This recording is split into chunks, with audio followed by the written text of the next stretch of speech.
안녕하세요, 키큰 형입니다. 그자 자, 오늘은 내가 문과형 인간인지 이과형 인간인지를 구분할 수 있는 간단한 방법과 어떤 사람들이 문이과에 각각 잘 어울리는지에 대해서 이야기해 보겠습니다. 네가 뭔데 그 이야기를 하냐고? 나 키큰 형이다. 그자. 자, 여러분, 문과나 이과를 선택하는 기준이 어떻게 되었나요? 선택을 앞두고 있는 사람도 있고, 이미 선택을 해가지고 후회하고 있는 사람도 있을 거고, 후회해서 교차 지원을 한 사람도 있을 거고. 그래서 오늘은 초간단 문과 이과 선택 기준을 이야기해 볼게요. 자, 나는 김구라를 선호한다. 이런 사람들은 문과입니다. 이게 입만 열면은 이제 개소리네 이거. 뭐 그게 아니라 김구라가 방송에 나와서 하는 걸 보면은 박학다식하죠. 아니, 박학다식보다는 가만히 이야기를 들어보면은 아주 깊이는 있지 않아요. 하지만 살아가는 데는 큰 무리가 없고 백지장처럼 얇지만 사람들에게 지식 측면에서 좋은 평가를 받을 수가 있죠. 김구라처럼 사람들 쪽주고 무시하고 이게 문과적 성향이라는 게 아니라 나는 두루두루 잘하고 싶다. 난 엔터테이너가 되고 싶다.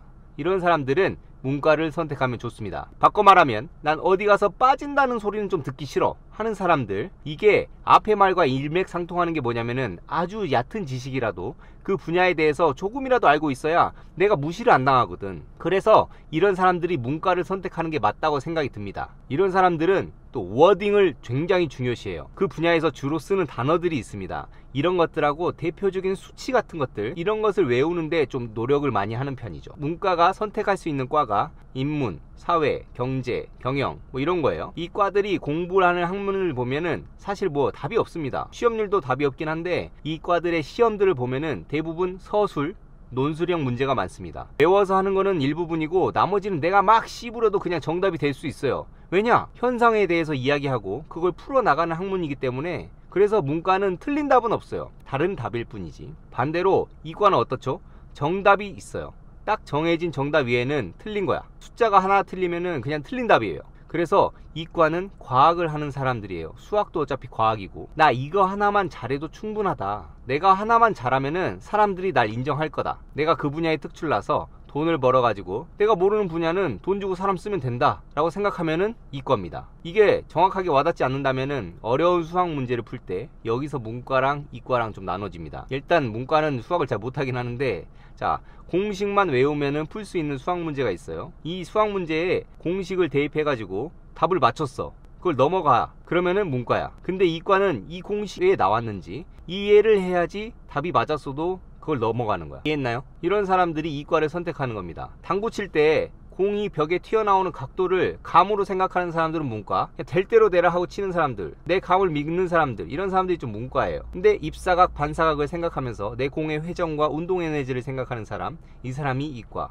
뭐가 맞다 틀리다 할 수는 없어요. 어차피 사람이 좀 다를 뿐이지. 이것도 저것도 싫다 하면 예체능 가야지 뭐. 근데 문과 아니면 이과 딱 이분법적으로 나누는 것도 좀 웃기긴 하네요. 자, 그러면은 요즘 취업난이 장난이 아닌데 언제까지 나자빠져 있을 수는 없고, 이과를 선택하는 게 취업률이 높냐, 문과를 선택하는 게 취업률이 높냐 물어볼 수 있는데 어떨 것 같아요? 취업과 과는 사실 뭐 솔직히 별개입니다.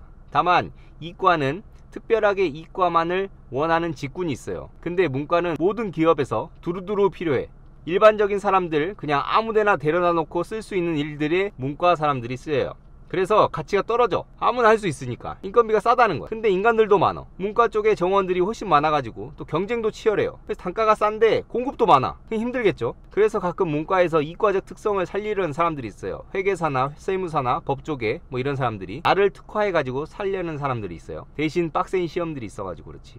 반대로 이과는 정확하게 요구하는 능력치가 있어요. 이과는 이과만이 갈 수 있는 영역이 있는데 그 영역을 이과가 전부 다 차지하는 게 아니고 그 이과 중에서도 그러니까 기사라는 자격을 갖춘 사람만이 성공을 할 수 있는 거죠.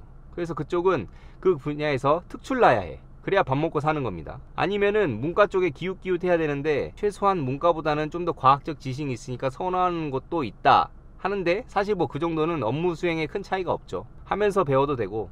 그러니까 대충 되는데 친구 따라 가는 게 아니라 나의 성향과 맞는 직군을 잘 생각해 봐야 돼요. 회사를 다니다가 치킨집을 차린다고 하더라도 10년은 다녀야 되는데 신중해야겠죠. 저는 원래 이과였는데 수학이 너무 어려워가지고 문과를 교차 지원해서 결국 경영학을 전공했는데, 난 이과 했으면 머리가 터졌을 것 같아. 제 스타일이 좀 편한 방법을 찾아가지고 일을 효율적으로 하는 스타일이어서 정답을 무조건 찾아야 하는 일, 좀 적성에 안 맞는 것 같아요. 반면에 삼성전자 연구원으로 일하고 있는 친구는 당연히 이과를 나왔고 그러고 있는 게 좋대요. 몇 날 며칠이 아니지, 거의 몇 달 고심해가지고 정답을 찾아내는 짜릿함. 뭐 인간은 전부 다르니까 각기 달리 쓰임이 있을 겁니다. 뭔 일을 하든지 하게 되어 있어요. 언젠가는이 중요하지. 그래서 여러분이 문과나 이과를 고민하고 있거나 이 선택을 했는데 이게 아니다 싶은 사람들, 그리고 대학을 이미 다니고 있는데 이과가 아니다 싶은 사람들은 지금이라도 늦지 않았으니까 그냥 갈아엎어요. 긍정적으로 생각해. 그저 긍정! 자, 오늘은 문과적 사람, 이과적 사람에 대해서 이야기를 해봤는데 개소리다 생각하지 말고, 또 그렇다고 너무 긍정적으로 내가 맞다고 전적으로 생각하지 말고 대강 그렇다 이렇게 생각하라고. 이게 바로 문과생이다. 오늘의 요약, 문송합니다.